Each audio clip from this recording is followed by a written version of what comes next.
안녕하세요. 저는 워킹맘으로 열심히 살아가고 있는 40대 후반의 여자입니다.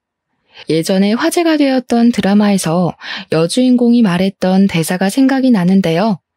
힘든 일을 거쳐 가장 완벽하다고 생각했던 순간에 더 큰 파도가 몰려온다는 대사였죠. 저도 이제야 좀 안정적인 삶을 살게 되었고, 이대로 가면 행복이 계속될 거라고 생각했던 때에 일생일대의 사건을 경험하게 되었답니다. 지금은 다시 안정을 찾고 살아가고 있지만 가끔씩 그때를 생각하면 몸서리가 치네요. 저의 이야기를 한번 들어봐 주시겠어요? 저는 대학교를 졸업하자마자 운이 좋게도 면접에 통과해서 나름 괜찮은 기업에 합격하게 되었어요. 워낙 업무량이 많아서 30 초반까지 정말 일에만 파묻혀 살았던 것 같아요.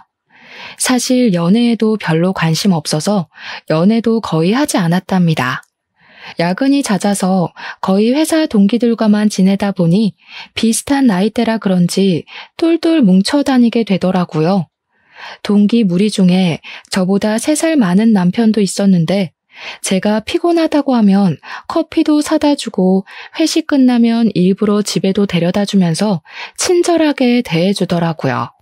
그래서 점점 호감이 생기게 되었고 서로 자연스럽게 사귀는 사이가 되었답니다. 저는 회사 사람들 몰래 연애를 하고 싶었지만 남편이 초반부터 너무 티를 내는 거예요. 그래서 얼마 되지 않아 동기들이 다 알게 되었고 어느새 공식 커플이 되었죠. 미래에 어떻게 될지도 모르는데 함께 회사에 다니니 상사들도 자꾸 농담을 하고 동기들도 눈치를 주기 시작하더라고요. 너무 불편해서 남편에게 둘 중에 한 명이 이직하지 않으면 이 관계를 끝내겠다고 엄포를 놓았죠. 남편도 저에게 푹 빠져 있을 때라서 열심히 다른 곳을 찾아보더라고요. 결국 비슷한 조건의 기업으로 연봉도 좀 더 높여서 이직에 성공하더라고요. 저는 남편의 추진력 있는 모습에 더욱 신뢰가 생겼던 것 같아요. 그렇게 3년의 연애 끝에 결혼까지 하게 되었죠. 친정과 시댁의 수준이 거의 비슷해서 딱히 반대는 없었답니다. 어느덧 15년의 세월이 흘렀고 남편과 저는 열심히 저축해서 수도권에 있는 아파트도 마련했고 둘이 합쳐 연봉도 넉넉해졌어요. 중학생이 된 딸과 함께 별 문제 없이 똑같은 일상을 살아나갔답니다. 저는 계속 같은 회사에 다니고 있고 어느새 과장 직급이 되었는데요. 워킹맘으로 살면서 그만두고 싶었던 순간이 몇백 번은 되었죠. 특히 아이가 초등학교 들어갔을 때는 너무 힘들어서 사표 내기 직전까지 갔었답니다. 딸이 아직 어린데 옆에 있어주지 못할 때나 주변 전업주부 엄마들이 저를 따돌릴 때 얼마나 서러웠는지 몰라요. 평생 전업주부로 살아오신 시어머니도 제가 일하는 걸 항상 못마땅해 하셨어요. 처음에 결혼한다고 인사드리러 갔던 날부터 제 인상이 너무 세서 남편 기를 죽일 것 같다느니 여자가 뭔 일을 그렇게 남자처럼 많이 하느냐느니 하면서 탐탁치 않아 하셨죠. 제가 너무 바빠서 발을 동동거릴 때 항상 저를 도와주신 건 친정 어머니였답니다. 힘들 때마다 울면서 일을 관둬야겠다고 말하면 자기가 최대한 도와주겠다면서 절대로 그만두지 말라고 여자도 자기 일을 갖고 있어야 한다고 용기를 주셨죠.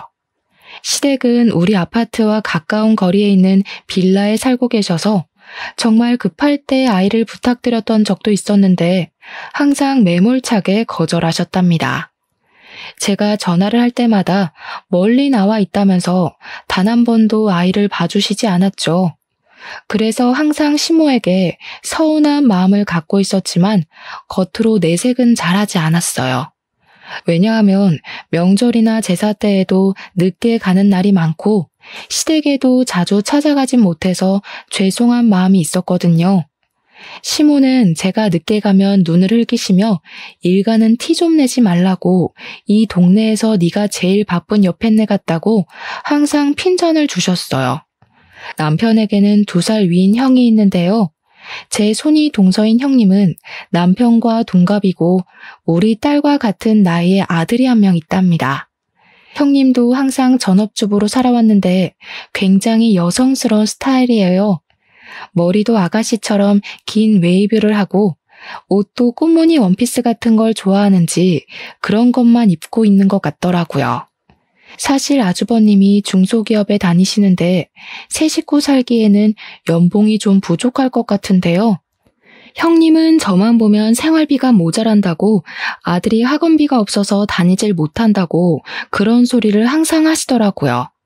솔직히 저 같으면 아르바이트라도 할 것 같은데 자기는 현모양처라서 집에서 살림하는 게 제일 좋다면서 일은 못할 것 같다고 하는 게 아니겠어요.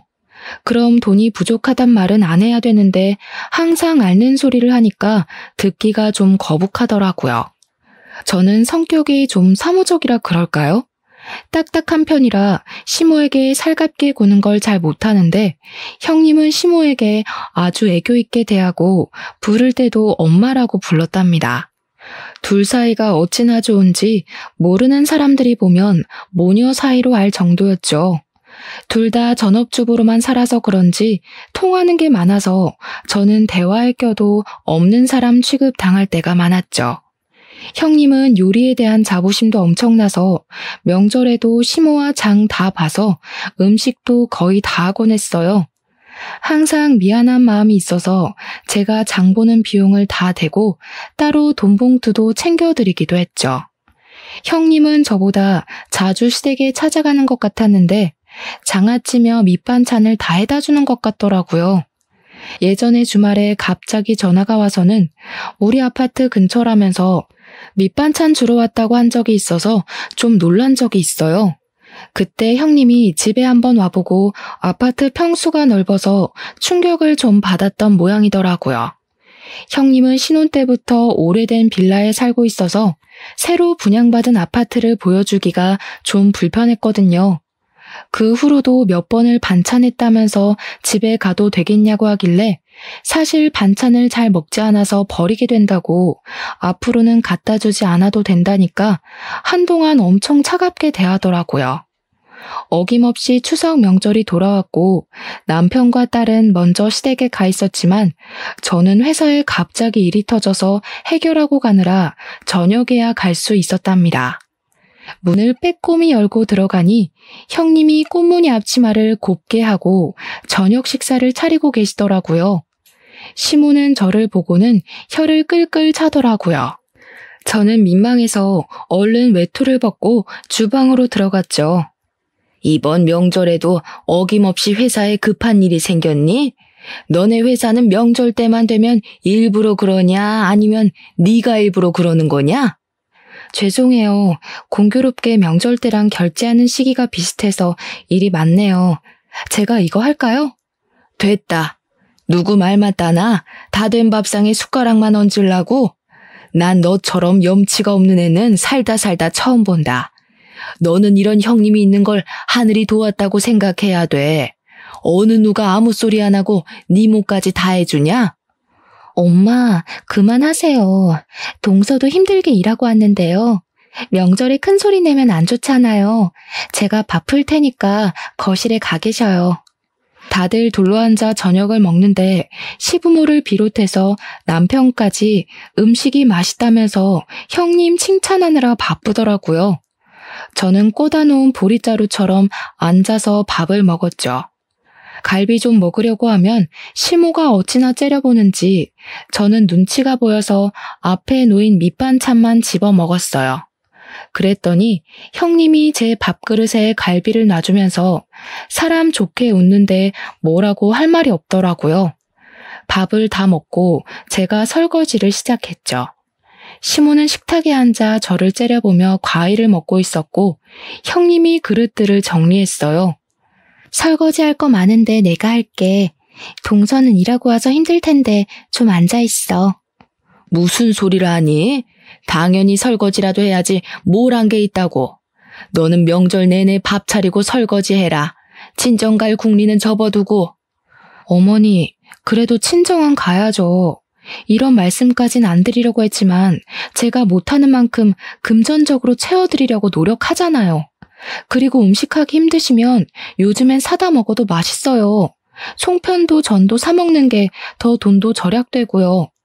아이고, 아주 돈 좀 번다고 유난 떨기는. 네가 그딴 말을 쉽게 내뱉는 걸 보니 평소에 우리 아들한테 어떻게 해먹이는지 환히 보인다. 너 반찬이며 뭐며 깡그리 사다 먹지? 요즘 젊은 사람들은 사다 먹는 사람 많아요. 물론 음식하면 그만큼 사랑과 정성이 들어가겠지만 바쁘면 사다가 먹어도 되죠. 넌 큰애 좀 보고 배워야 돼. 세상에 이번에 마늘장아찌는 또 얼마나 맛있게 담가다 줬는지.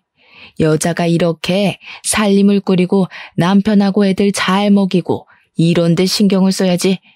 널 보면 내가 억장이 무너져. 우리 아들 불쌍해서. 저는 속이 부글부글 끓었지만 시모의 말에 대답하지 않고 묵묵히 설거지만 했답니다. 그때 갑자기 형님이 제 팔 위로 뜨거운 물을 확 붓는 게 아니겠어요? 저는 너무 놀라 악 소리를 질렀죠. 순간이었지만 형님이 저를 무표정으로 노려보는데 소름이 끼치더라고요. 그러고는 바로 호들갑을 떨며 제 팔에 찬물을 마구 부어주더라고요. 어머 미안해. 급하게 버리다 보니까 잘못 봤네. 화상 입은 거 아니야? 어떡해. 저는 괜찮다고 하고 계속 찬물에 팔을 대고 있었는데 빨갛게 부어오른 걸 보니 꽤 심한 것 같았어요. 남편에게 화상 연고 좀 사오라고 말했더니 시모가 혀를 끌끌 차더라고요. 칠칠치 못해서 그새 또 사고를 치고 남편을 부려먹어? 내가 너만 보면 혈압이 올라. 그런데도 회사는 안 잘리는 거 보면 신기해. 동서가 좀 덤벙거리는 편인 것 같긴 해요. 민지도 보니까 너무 산만하더라. 엄마를 좀 닮은 것 같아. 아니면 엄마가 집에 없으니까 좀 불안정해서 그런 거 아니야? 네? 우리 민지가 산만하다는 말은 처음 들어보네요. 이젠 중학생이라 학원 다니기 바쁜데 엄마가 집에 있어도 만날 시간도 없을 시기죠. 민식이는 학원을 안 다니나 봐요? 우리 민식이는 그딴 데 안 다녀도 성적이 좋아. 학교 끝나고 엄마가 해주는 간식 먹고 집에서 숙제하고 그러는 게 최고지. 애들한테는 엄마가 옆에 있어야 되는 거야. 동서는 집에 있어 본 적이 없어서 잘 모르겠지만 어느 순간 확 비교될걸? 형님은 전업이라는 자부심이 대단한 건지 제가 못마땅한 건지 대화해보면 은근히 저를 깎아내릴 때가 많아서 기분이 좋지 않았어요.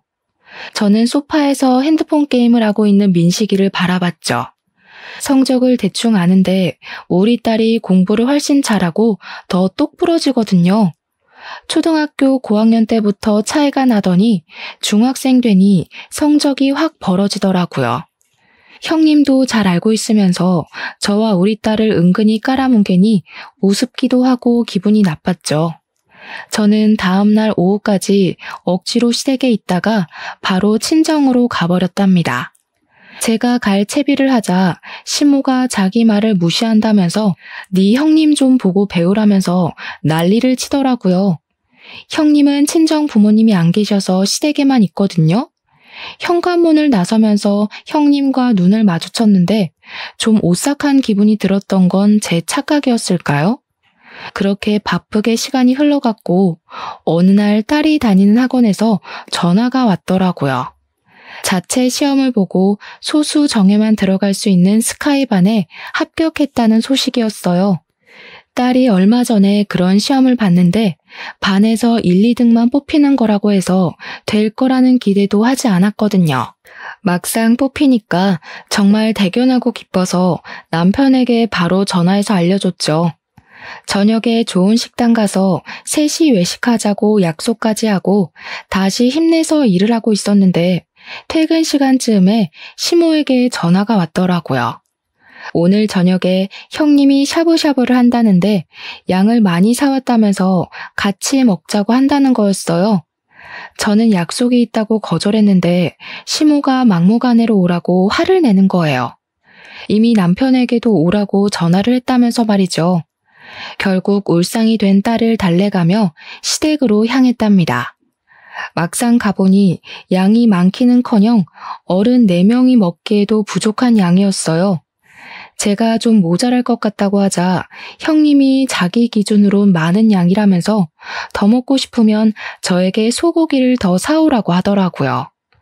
혼자 동네 정육점으로 터덜터덜 걸어가면서 왠지 또 당했다는 기분이 들었죠. 결제를 하고 보니 우리끼리 비싼 스테이크를 먹으면 나올 돈과 거의 비슷하더라고요. 저는 허탈한 마음으로 시댁에 돌아왔어요. 이미 형님이 준비한 고기는 다 먹었고 모두들 채소를 익혀 먹고 있더라고요. 근데 뭐 좋은 소식 없어? 축하해야 될 일이라든가. 저는 영문을 모르겠다는 듯이 형님을 바라봤어요. 형님의 눈이 쌀쌀맞게 변하더라고요. 민주 학원에서 무슨 스카이반인가 합격했다며? 좋은 일을 왜 숨겨? 무슨 꿍꿍이 있어? 그건 어떻게 하셨어요? 지금 당신이 말했어? 대학 합격한 것도 아니고 그냥 학원에서 반 옮기는 건데 그걸 뭐 축하까지 받자고 말해야 되나요? 남편도 말하지 않았다고 하는데 그건 어디서 들은 건지 황당하더라고요. 형님이 재빨리 제 말을 가로챘답니다. 지금 어디서 들은 게 중요해? 동서는 우리를 한 가족으로 생각하긴 하는 거야? 어떻게 자기 자식만 생각해? 우리 민식이는 불쌍하지도 않아? 민식이는 학원 안 다녀도 집에서 숙제하고 공부 잘한다면서요. 엄마가 옆에서 봐주는 게 최고라면서요. 동서, 나를 얼마나 우습게 보면 이렇게 말대답을 또박또박해? 나 자네 형님이야. 내가 이렇게까지 말했으면 학원에 말을 해서 민식이도 좀 같이 할 수 있게 도와주는 게 당연한 거 아니야? 야, 너는 뭐가 잘났다고 손이 동서를 무시해? 민식이는 우리 집 장손이야. 장손이 잘 되게 도와주는 게 당연한 거지. 당장 민식이도 같은 반에 넣어서 공부시켜줘. 저는 학원에 이미 다니는 학생들만 기회가 있는 거라고 설명했지만 도무지 말이 통하지 않더라고요.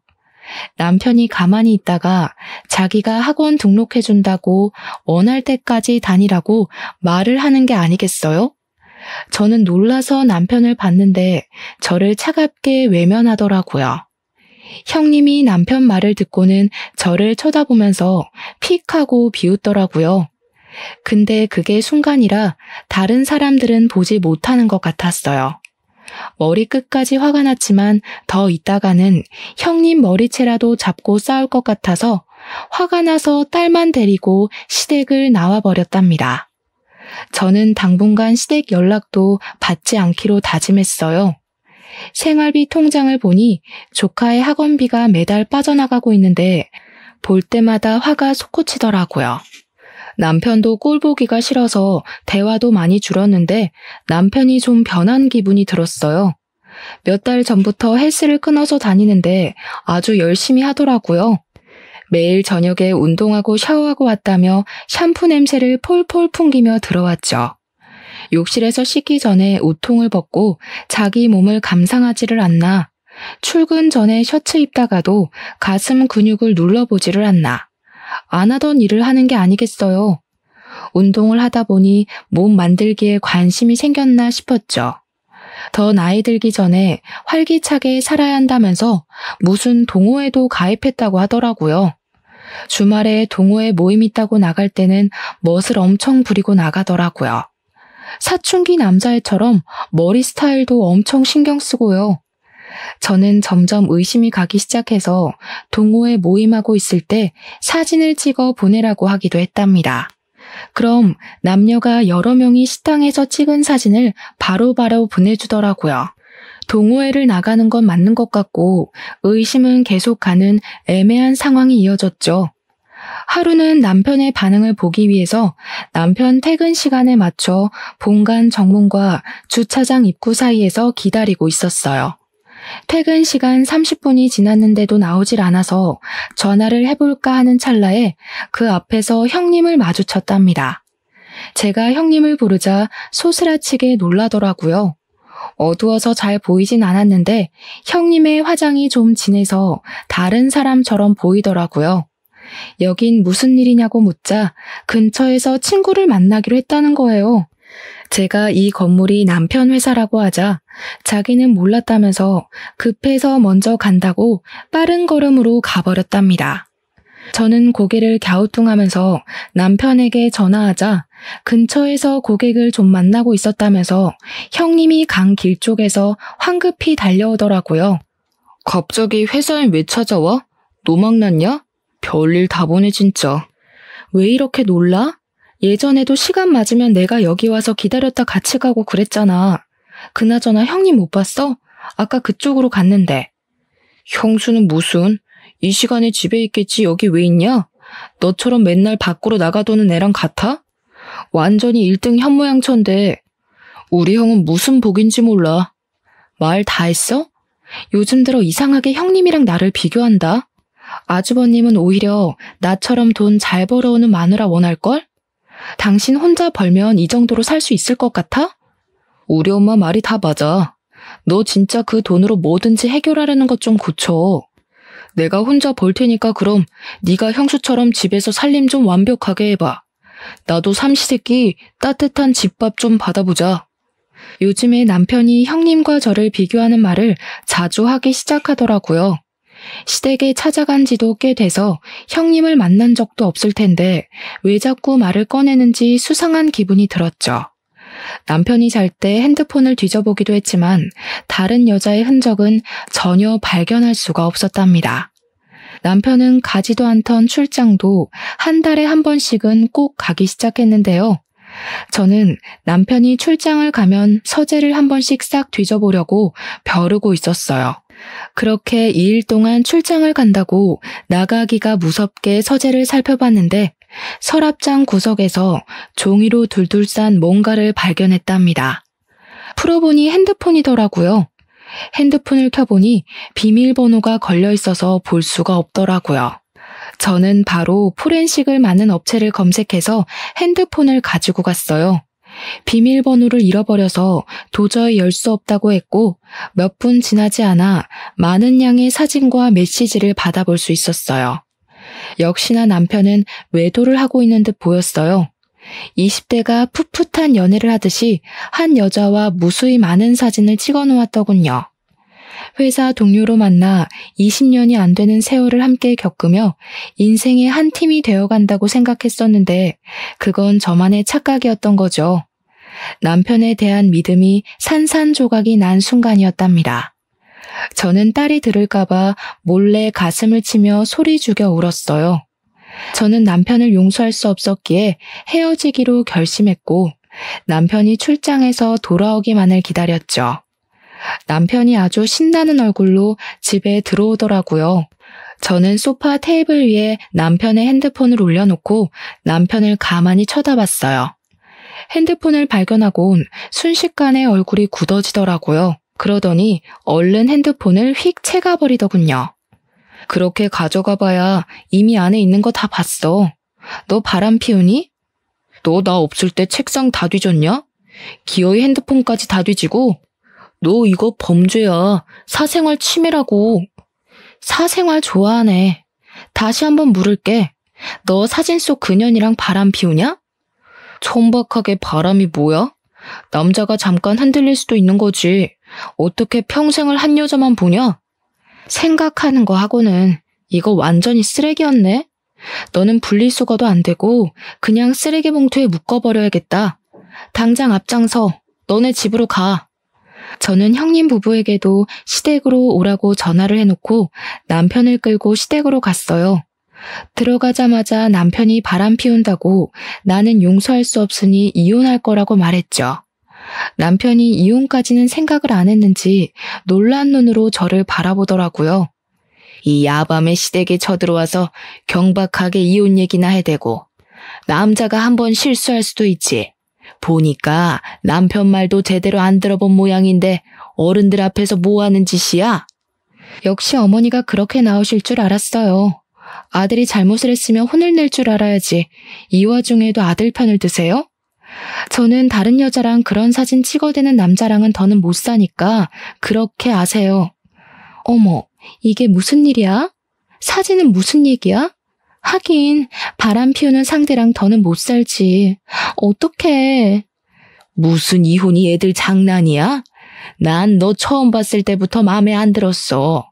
맨날 회사 그러면서 시댁을 우습게 보고 말이야. 네가 한 번이라도 시부모 밥을 차려준 적 있어? 며느리 노릇도 한 번도 안 해본 게? 지금까지 매달 용돈 빠짐없이 드렸어요. 어머니는 맨날 돈으로 퉁친다고 하는데요. 육아휴직하고 돈 없을 때도, 아파트 이자 내느라 빠듯할 때도 꼭 어머님 용돈은 챙겨드리려고 제가 얼마나 노력했는지 아세요? 친정에는 용돈 드리지도 않는 거 어머니도 아시잖아요. 또 그놈의 돈으로 유세 떠네. 니까짓 게 얼마나 번다고. 야, 됐어. 우리 아들하고 당장 이혼해. 어디서 천박한 게 들어와서 이런 분란을 만들고 난리야? 보고 있던 남편이 머리를 마구 쥐어뜯으며 소리를 지르기 시작하더라고요. 아주버님이 형님을 말리고 형님은 저를 또 무표정으로 쳐다보고 있더라고요. 저는 무시하고 시댁을 나와버렸죠. 딸이 한창 민감한 나이라 어렵게 말을 꺼냈는데 다행히 저를 따라오겠다고 하더라고요. 어차피 이혼하려면 시간이 걸리기에 모든 게 끝날 때까진 흔들리지 말고 일상을 살아나가기로 결심했죠. 남편과 계속 얼굴을 보며 사는 건 정말 힘들더라고요. 남편은 매일 저에게 이혼은 안 된다고 했지만 저의 마음은 변하지 않았죠. 회사에는 아무런 내색도 안 하고 다녔지만 저에게도 참 힘든 시간인 건 마찬가지였답니다. 하루는 평일에 쉬게 되어 동네 카페에서 오랜만에 친구를 만나기로 했어요. 커피 한 잔 시켜두고 친구를 기다리고 있는데 멀찍이 떨어진 자리에 형님이 앉아 있더라고요. 그런데 형님답지 않게 또 진한 화장을 하고 있더라고요. 옷을 보니 미니스커트를 입고 있어서 놀랐죠. 어찌나 친구와 깔깔대며 크게 웃는지 카페 안에 사람들이 다 쳐다볼 정도였답니다. 저는 누구와 저렇게 얘기하나 싶어 형님 맞은편에 벽에 가려진 자리로 옮겨 앉아 보았어요. 알터니가 빠지니까 얼마나 속이 시원한지 몰라. 그동안 그 쌍판 보느라 얼마나 재수가 없었는지. 다 네 덕이다 얘. 서로 돕고 사는 거지. 나도 네 덕에 수입이 쏠쏠했어. 아주 사달라는 대로 다 사준다니까. 이혼은 안 한다고 해놓고 너를 계속 만나는 거 보면 그 인간도 보통은 아니라니까. 내가 그만큼 잘해주니까 그런 거지. 아직 빼먹으려면 한참 남았어. 네 이거는 언제 도착한대? 저는 새끼손가락을 올리며 천박하게 웃고 있는 형님의 친구를 슬쩍 바라봤어요.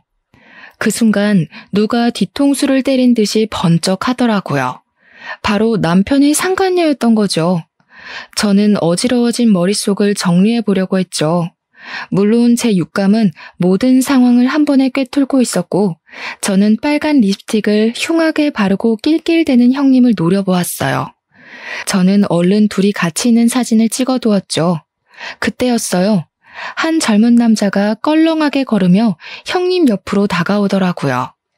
형님이 남자를 발견하고는 활짝 웃으며 팔짱을 끼고 바로 나가더라고요. 저는 바로 형님 뒤를 쫓았답니다. 저는 친구와 약속을 취소하고 어디론가 걸어가는 두 사람의 모습을 계속 카메라에 담았어요. 형님은 남자의 허리에 팔을 척 두르고 아주 신나서 걸어가더라고요. 두 사람이 들어간 곳은 카페에서 얼마 떨어지지 않은 거리에 있는 숙박업소였답니다. 저는 들어가는 모습을 동영상으로 찍어놓고 형님이 나올 때까지 기다렸어요. 역시나 몇 시간 후에 남자와 나오더니 그 앞에서 남자와 헤어지고 어디론가 바쁘게 걸어가더라고요. 저는 집으로 돌아와 형님에게 남자와 찍은 사진 한 장을 보내고 저녁 7시까지 우리 집으로 오라고 메시지를 보냈어요. 형님은 아무런 대답이 없었지만 7시가 살짝 넘은 시간에 초인종이 울리더라고요. 현관문에 들어서서 나를 째려보는 형님은 눈빛부터 달라 보였어요. 여태껏 봤던 살림 잘하고 여성스러운 며느리와는 딴판이더라고요. 형님은 소파에 앉아 다리를 착고고 어쩔 거냐는 눈빛으로 저를 보더라고요. 지금 집에 저밖에 없고 전 더 이상 그 집안 며느리도 아니니까 그렇게 바라보실 거 없어요. 아주버님 저녁 챙겨주고 오신 거예요? 몰라. 오늘 늦게 온대. 이제 우리 집안 사람도 아니면서 그딴 사진을 왜 보내? 뭐, 협박이라도 하게? 내 뒤라도 밟았어? 오늘 쉬는 날이어서 나갔다가 우연히 봤어요. 너무 놀라서 여쭤보려고 사진 좀 찍은 거고요. 놀랐는데 사진 찍을 여유까지 있고 역시 똑똑한가 봐. 그래서 나 바람 피운다고 우리 남편한테 말이라도 하게? 그 인간은 내가 둘러대면 깜빡 속아 넘어가. 네 말을 믿을 것 같아? 그럼 이건요? 이건 어떻게 설명할 건데요? 저는 형님과 상간녀와 함께 있는 사진을 보여주었죠. 형님의 얼굴이 파르르 떨리더니 곧 픽하고 비웃더라고요. 아, 이것도 봤어? 그래서 뭐 어쩔 건데. 이미 이혼 도장 다 찍은 마당에. 그래, 다 내가 꾸민 짓이다. 네가 돈 번다고 하도 꼴값 떨어서 너 좀 엿 좀 먹어보라고. 이혼까지 갈 줄은 몰랐는데 암튼 더 잘 됐지. 이젠 평생 네 면상 안 봐도 되잖아? 내가 싫다고 이런 짓을 꾸몄단 말이에요. 내 가정을 망가뜨리고 우리 딸 가슴을 아프게 하고. 진짜 제정신이 아니네요. 나보다 나이도 어린 게 돈 좀 번다고 무시하고 네 딸 공부 잘한다고 무시하고 우리는 구질구질하게 사는데 너흰 해외여행이나 다니고. 그러게 사람이 겸손해야지. 자랑질 좀 그만하고. 내가 언제 자랑을 했어요? 지금 보니까 민치 스카이방 간 것도 그 상간녀가 알려준 거네? 그렇죠. 남편 동호회 소개해준 게 형님이에요, 그럼? 그래, 불륜 모임인데 내가 40대 모임이라고 소개해줬어. 알려줘도 가는 남자가 있고 안 가는 남자가 있어. 네 남편도 그런 놈이니까 바람을 피운 거지. 내가 뭐 둘을 한 방에 묶어놨겠니? 어차피 북치고 장구친 건 네 남편이야. 형님은 저를 비웃으면서 주머니에서 담배를 꺼내들더라고요. 그러고는 담배 연기를 저한테 훅 뿌려댔어요. 그때였죠. 방에서 시부모와 아주버님과 남편이 우르르 달려나왔어요. 그걸 본 형님 얼굴이 하얗게 질려서 담배를 툭 떨어뜨리더라고요. 시모가 대뜸 형님의 머리채를 잡고 흔들기 시작했죠. 아주버님도 형님의 뺨을 세게 때리고는 악 소리를 내며 절규를 하더라고요. 아주버님을 붙잡고 한탄하던 시모가 분이 안 풀렸는지 형님의 머리를 사정없이 때리더라고요. 형님은 소리도 못 내고 부들부들 떨면서 맞고만 있었죠. 감히 니까지 깨 우리를 속여? 부모도 없는 거 불쌍해서 걷어줬더니만 아주 듣고 있으니 가관이네. 너 여태껏 몇 놈이랑 바람이 난 거야? 그것도 모르고 우리 불쌍한 큰아들 혼자 너 먹여 살리느라 그렇게 밤낮 없이 일하고. 인두껍을 쓰고 어떻게 이런 일을 벌일 수가 있어? 나 이혼시키려고 네가 작정하고 9년을 들이밀었단 말이야? 그것도 모르고 그 꽃뱀한테 여태껏 퍼준 게 얼마야? 네가 다시 다 돌려내. 네가 다 원상복구 해놓으라고. 남편이 형님 멱살을 잡고 거칠게 흔들다가 바닥에 철퍼덕 주저앉더라고요. 그러다가 제 다리를 잡고 애걸하기 시작했죠. 여보, 다 들었지? 저게 다 꾸민 일이라잖아. 솔직히 작정하고 들이대는데 안 당해낼 남자가 몇이나 되겠어? 내가 앞으로 죽은 듯이 당신 말만 들으면서 살 테니까 제발 이혼만은 하지 말자. 저 여자가 한 말 못 들었어? 그런 놈이니까 걸려들은 거라잖아. 틀린 말 없네. 내가 제대로 된 남자를 못 골라서 이런 사달이 났다는데 어쩌겠어. 내 결심은 변함없으니까 그렇게 알아. 저는 이미 저의 짐은 다 빼놓은 상태였기에 미련 없이 그 집을 나왔죠. 남편이 이혼에 동의하지 않아서 저는 소송 이혼으로 진행할 수밖에 없었답니다. 그리고 상간녀에게도 바로 상간녀 소송을 걸었고요. 변호사가 상간녀에 대해 알려주었는데요. 형님과 상간녀는 중학교 때부터 친했던 친구 사이라네요. 소위 말하는 문제아 시절을 함께 보냈고 동네에서도 사고를 많이 쳐서 아주 유명했다고 하더라고요. 우연치 않게 아주버님도 이혼 상담을 한다고 같은 변호사 사무실에 왔더라고요. 한 번 마주쳤는데 잠깐 이야기를 나눴죠. 따지고 보면 아주버님은 저보다 더 마음의 상처를 입은 피해자니까요.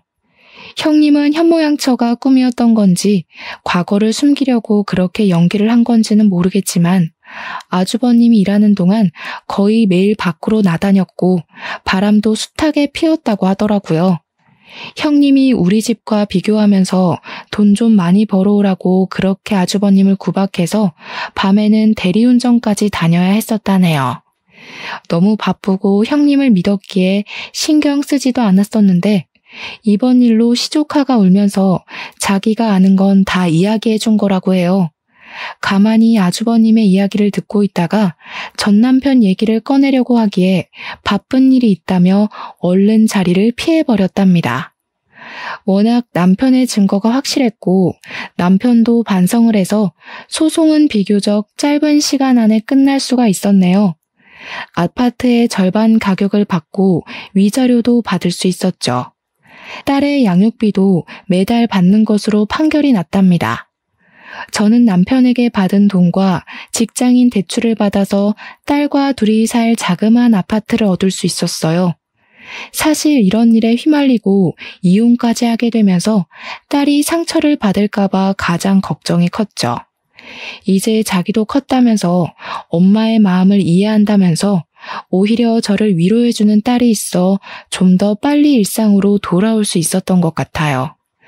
그렇게 이혼한 지 반년의 시간이 지났고 저는 딸과 둘이 살아가는 삶에 익숙해지고 있었죠.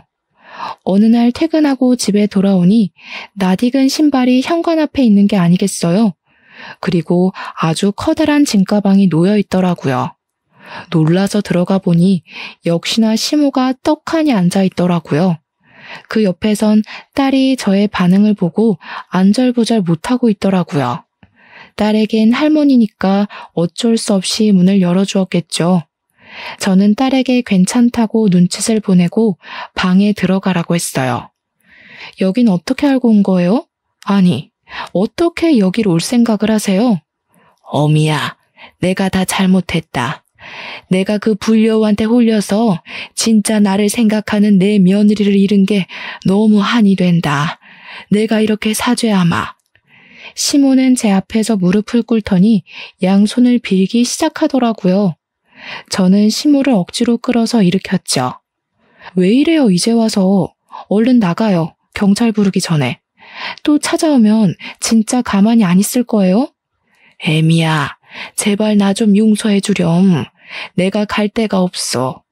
늙은 시어미가 길거리에서 자다가 죽었으면 좋겠니? 아니면 딱 한 달만 여기서 좀 지내게 해다오. 응? 이게 무슨 말 같지도 않은 소리예요? 누가 내 시어머니야? 나 같은 며느리 필요 없다고 내칠 때는 언제고. 나가요, 나가. 내가 진짜 갈 데가 없어서 그래. 첫째가 이혼하고 일도 때려치우고 맨날 술만 마셔. 나만 보면 집안 살림 다 때려 부수고 나가라고 소리를 질러서 내가 집에 있을 수가 없다. 아이고, 내 신세야. 그건 제 알바가 아니에요. 저는 더 이상 그 집하고 얽혀있는 사람이 아니라고요. 이 더러운 가방 갖고 당장 나가요, 당장. 저는 시모를 있는 힘을 다해 문 쪽으로 밀었죠. 시모가 신발장을 붙잡고 엉엉 울면서 버티고 있는 걸 보니 어이가 없더라고요. 전 남편에게 바로 전화를 걸어서 당장 모시고 가라고 소리를 질렀답니다. 30분도 안 돼서 전 남편이 왔더라고요. 둘이 짠 건지 문을 열어주니 전 남편이 마구 비집으면서 결국은 거실까지 들어오는 게 아니겠어요. 오랜만에 본 전 남편은 회사도 다니지 않는지 더벅머리에 수염도 덥수룩하고 초췌한 얼굴을 하고 있더라고요. 전 남편은 조금 전에 시모 마냥 제 앞에 무릎을 꿇고 손을 싹싹 빌기 시작했답니다. 여보, 제발 우리 다시 합치자. 내가 부모님이랑 형이랑 그 코딱지 같은 집에서 정말 죽지 못해 살아. 그 나쁜 년은 형이 이혼소송 승소했는데도 형 돈을 다 가지고 튀었어. 우리 민지를 생각해서라도 나 좀 살려줘. 이혼한 뒤로 양육비는커녕 민지한테 전화도 한 번 안 한 게 무슨 아빠라고 내 딸 이름을 들먹여. 둘 다 이렇게 나온다 이거지? 전 남편의 행동을 보니 더하면 더했지 순순히 시모를 데려갈 것 같지가 않더라고요. 저는 동네 창피했지만 어쩔 수 없이 경찰을 불렀어요. 경찰들이 와서 남편과 시모의 팔을 잡고 달래며 문 밖으로 끌어내기 시작했답니다. 그때 경찰에게 잡힌 시모가 저한테 확 달려들면서 살려달라고 악을 쓰는 게 아니겠어요? 저는 너무 놀라서 뒤로 물러섰답니다. 아무리 봐도 정상적인 사람처럼 보이지가 않더라고요. 경찰이 시모와 이런저런 대화를 해보더니 아무래도 치매 환자인 것 같다고 말을 하더라고요. 저는 놀라서 전 남편을 쏘아봤는데 남편은 이미 다 알고 있었던 듯이 고개를 푹 숙이고 아무 말이 없더라고요. 시모는 아들 2명이 한꺼번에 이혼한 충격이 너무 컸는지 이상한 행동을 자꾸 하다가 결국 치매 판정을 받았다고 했죠. 전 남편이 갑자기 눈물을 절절 흘리면서 제 앞에 털썩 주저앉았답니다. 엄마가 당신한테 얼마나 미안하셨으면 치매 걸린 뒤로 당신밖에 기억을 못해. 맨날 당신 얘기하고 찾으러 가야 한다고 그러고. 당신이 우리 엄마 좀 용서해줘. 당신 없으면 나 죽어. 그니까 지금 내가 치매 걸린 너네 엄마랑 술만 먹어대는 아주버님이랑 엄마가 도망간 조카 데리고 너 보듬으면서 같이 살아달란 말이네? 돈도 내가 다 벌어오고. 너는 진짜 끝까지 쓰레기 짓을 하는구나. 이 양심도 없는 놈아. 당신이랑 우리 민지만 있으면 나 다시 예전으로 돌아갈 수 있어. 제발 나 좀 살려줘. 민지야, 민지 아빠 왔어. 전 남편이 딸의 이름을 계속 부르자 어느새 딸이 문을 빼꼼히 열고 보고 있더라고요. 저는 얼른 방으로 들어가라고 소리치고 현관문을 닫아버렸어요. 네가 뭘 잘했다고 민지 이름을 입에 올려. 얼마나 더 애한테 상처 주려고 그래. 다시는 너랑 길에서라도 마주치는 일 없을 거야. 또 찾아오기만 해봐. 가만 안 있을 거니까. 저는 경찰에게 2 사람을 주거 침입죄로 신고하고 싶다고 당장 상황 좀 마무리해달라고 했어요. 경찰이 침입죄에 해당될 수 있다고 경고하자 전 남편은 무서웠는지 입을 꾹 다물더라고요.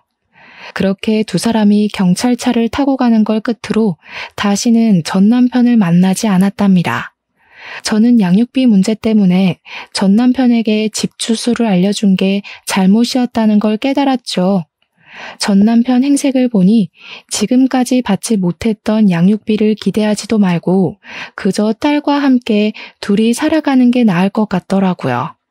정말 감사하게도 소란스러운 환경에서도 딸은 공부를 열심히 해줘서 중학교 3학년 때는 전교에서도 높은 등수를 차지했답니다. 이제 고등학교를 입학해야 하니까 학군지로 알려진 곳으로 이사하려고 차근차근 준비를 했었는데요. 운이 좋게도 이사 가고 싶었던 아파트의 매물을 좋은 가격으로 얻게 되었어요. 더 작은 아파트로 오게 되었지만 남편이 주소를 알 수 없도록 행정 처리를 해놔서 시모도 더 이상 찾아오지 못할 테니 딸과 평화롭게 지낼 수 있는 지금 이 순간이 참 소중하게 느껴지네요. 가족이라고 생각했던 사람들에게 배신을 당하니 상처와 충격이 몇 배로 크게 다가오더라고요. 그동안 제가 헌신하고 배려했던 모든 것들이 무너져버리는 경험을 하니 좀 더 나를 소중하게 생각하고 나 자신을 위해 사는 시간을 많이 가져야겠다는 생각이 들었어요. 많은 역경이 있었지만 제 직장과 커리어를 계속 지켜낸 덕분에 딸과 제 자신의 더 나은 삶을 위해 빠른 선택을 할 수 있었던 것 같아요. 만약 금전적인 문제가 있었다면 헤어나오기가 더욱 힘들었을 거라는 생각이 든답니다. 딸이 대학을 갈 때까지는 긴장을 늦출 수 없겠지만 딸도 성인이 되고 더욱 여유가 생기면 지금 순간을 추억하며 웃을 수 있는 날이 올 거라 믿고 있죠. 저의 사연이 어려운 상황에서 선택을 해야 하는 다른 분들에게 힘이 될 수 있다면 정말 기쁠 것 같네요. 들어주셔서 감사합니다.